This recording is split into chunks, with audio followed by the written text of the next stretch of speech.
මම කල්පනා කළේ සෝවාන් වූ ආනන්ද තෙරුන් වහන්සේටත් රහතන් වහන්සේලා මේ තෙරුන් ළඟ සංසාර ගඳ එනවා කියලා කිව්වනම් අපි ළඟ කොච්චර සංසාර ගන්ධසාරයක් ඇතිද? අපි ළඟ කොච්චර ගන්ධසාරයක් ඇතිද? සංසාර ගඳ.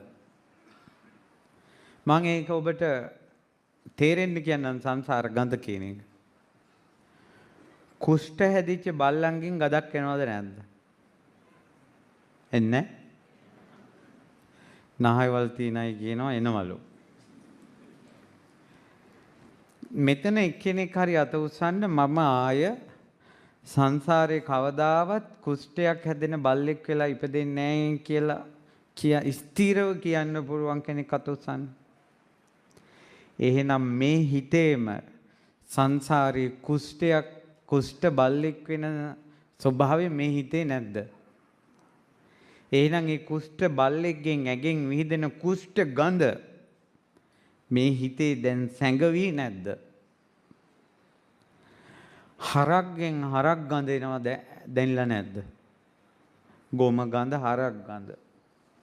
මෙතන කවුරු හරි කියන්න මම හරකෙක් වෙලා ඉපදෙන්නේ නැහැ කියලා. කරුණු සහිතව. ඒ හරක් ගඳ ගහන ඒ සංස්කාර සංයෝජන මේ හදවතේ තියෙනවා. ඒ ගඳ මේක ඇතුලේ තියෙනවා. උරුලෑව ගියා වගේ කියනවා. කවුරු හරි කියන්නේ මෙතනින් මම කවදාවත් උරුලෑවෙක් වෙන්නේ නැහැ කියලා. එහෙනම් උරුලෑවෙක් වෙන ස්වභාවය ඇතුලේ තියෙනවා. ඒ උරුලෑවගේ ඇඟින් යන ගඳ මේක ඇතුලේ තියෙනවා. ඔක තමයි අපේ ගඳ. ඊට පස්සේ ගොයම් මැස්සන්ගේ සැර ඊළඟට තුවාලයක් හැදුනට පස්සේ තුවාලවල ගඳ වයසට ගියාට පස්සේ මල මුත්‍රා ගොඩේ වැතිරිලා මිනිස්යන්ගෙන් එන ගඳ නෑවේ නැතිකොට ඇඟෙන් එන ගඳ දාඩිය ගඳ කටවල් වල ගඳ ශරීර ගඳ වාත පිට වෙනකොට එන ගඳ එවැනි ආත්ම භාව එවැනි උප්පත්ති ඔබටත් මටත් තියෙනවා. ඒ උපත නැසලා නැහැ.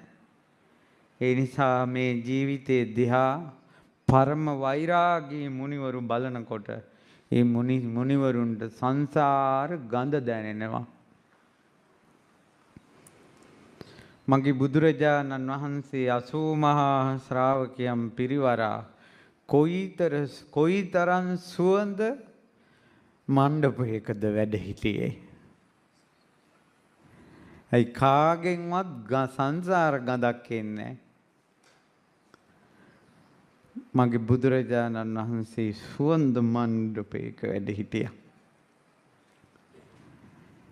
ඒ රහත් මුනිවරු තුල තිබ්බා දෙවියන්ගේ නැති සීල සුගන්ධයක්, දහම් සුගන්ධයක්, ගුණ සුගන්ධයක්, බ්‍රහ්මයන්ගේ නැති සීල සුගන්ධයක්, ගුණ සුගන්ධයක්, ධම් සුගන්ධයක්. අන්න ඔය සුවඳට ආසාවෙන් පින්වතුනි පුදන්න සුවඳ හඳුන් කූරක් පිදුවත් මගේ සංසාර ගඳ නැසේවා.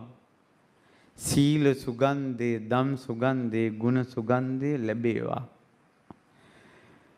සම්බුදු රජුන්ගේ සීල සුගන්ධයට, ධම් සුගන්ධයට, ගුණ සුගන්ධයට සුවඳ පූජා වේවා.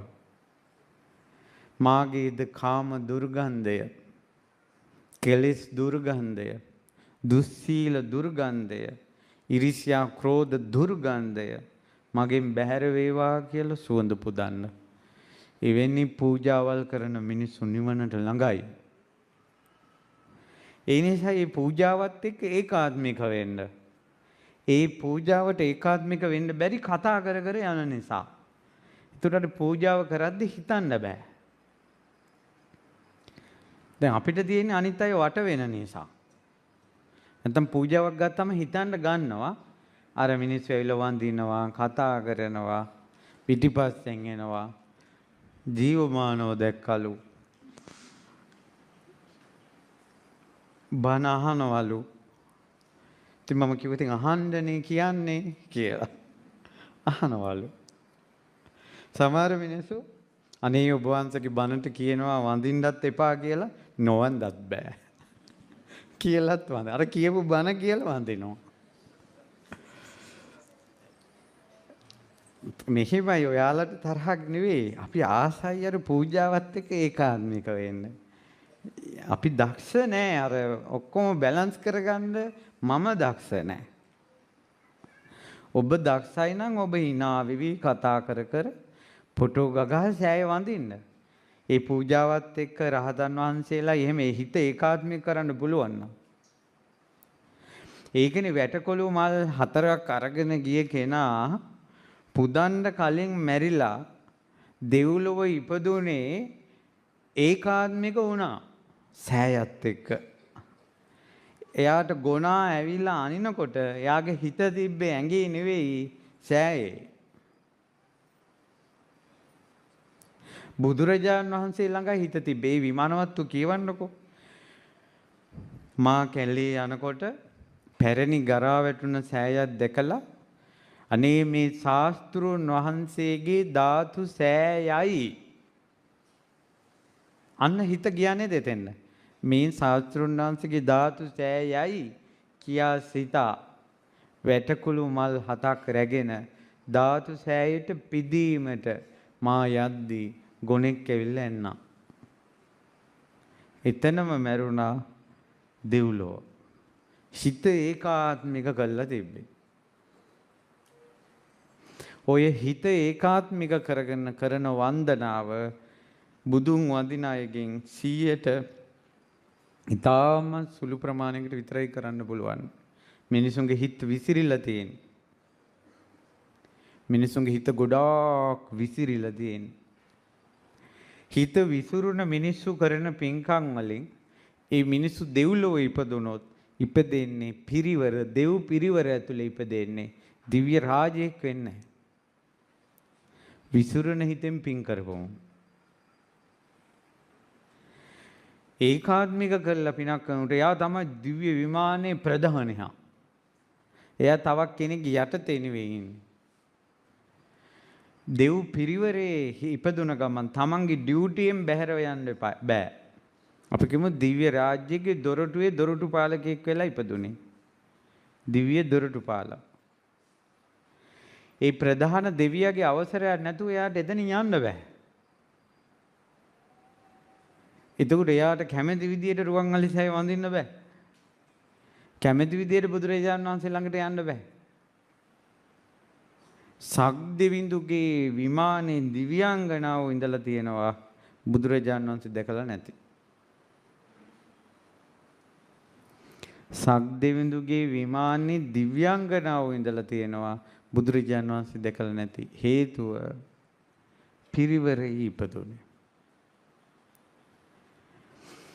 සමහර අයට සීමා ඉක්මවා යන්න බෑ. රුක් දේවතාවෝ වෙලා ඉපදිනවා. එයාගේ සීමාවෙන් එළියට යන්න බෑ.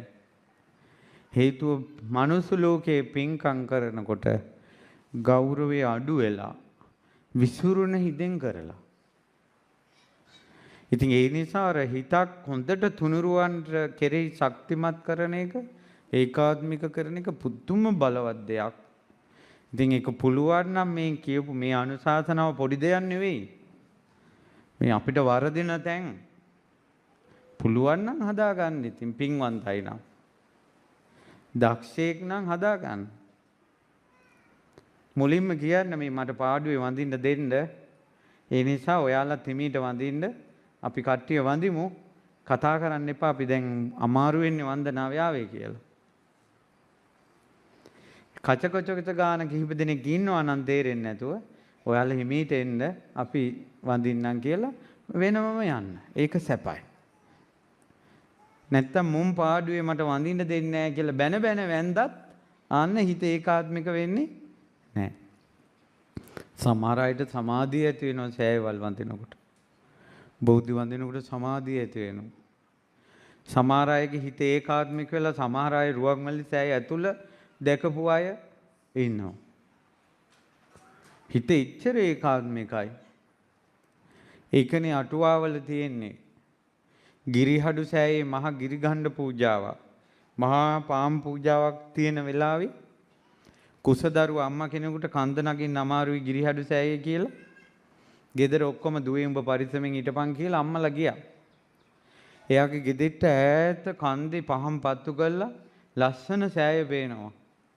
අනේ ශාස්ත්‍රුන් වහන්සේගේ කේශ ධාතු තෙම්පත් සෑයයිනේ කියලා ඒ ගෙදර එළිය පුටුවේ තියාගෙන මෙහෙම ඇස් දෙක පියාගෙන සීකර කර ඉන්නවා කේශ ධාතු වන්දනාව. ඒ පහම් පූජාව බුදුරජාණන් වහන්සේ හිතෙන් පූජා කර කර ඉන්නවා. මෙයා දන්නේ මෙයා මෙහෙම මිදුලෙන් අහසට එසවෙලා අහසෙන් ගිහිල්ලා මළුවේ. එයාගේ ඇඟ පුළුන් රොදක් වාගේ ඉස්සිලා හිත තිබ්බ තැනට කය ගියා. හිත තිබ්බ තැනට කය ගියා. අම්මලා අරෙන් කන්ද නැගගෙන එන උට කෙල්ල සෑය වඳිනවා. ඉතින් අහනවා දුවේ උඹ කොහමද ආවේ? අම්මේ මම දන්නේ නැහැ. මම මේ සෑරජන් වංශය ගැන හිටියේ මම දැන් මෙතන කියලා. අන්න අරුන්දලා දැන් කතාව පටන් ගත්තා නේද? අහසින් ගිය උන්දටත් පයින් එන්න උනා ගෙදර. ඇයි? අර වාතාව ඉච්චිටික. දුවේ උඹ කොහමද ආවේ? නේද? සංසාරේ